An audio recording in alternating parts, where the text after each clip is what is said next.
Pembangunan LRT Palembang memasuki tahap pemasangan rel. Rel untuk LRT sudah tiba di Palembang dan akan dipasang pada dua zona yang dinilai lebih siap dilakukan pemasangan. Sementara jalur LRT di samping Jembatan Ampera saat ini sudah memasuki tahap pembangunan tiang di tengah Sungai Musi.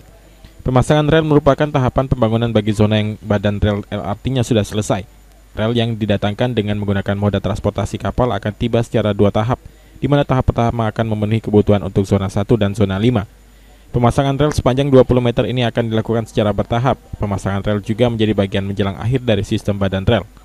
Hingga awal Mei, pembangunan LRT Palembang telah menyentuh 40%. PT Waskita Karya sedang fokus menyelesaikan konstruksi jembatan LRT yang berada di Jembatan Ampera.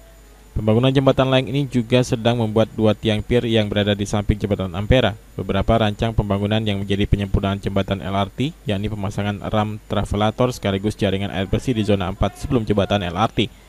Rem travelator merupakan sarana yang memudahkan penumpang saat membawa muatan berat, yang bentuknya mirip tangga eskalator, namun memanjang datar, akan dipasang di stasiun Jakabaring dan Bandara SMB 2. Julius Umban Gaul, PAL TV.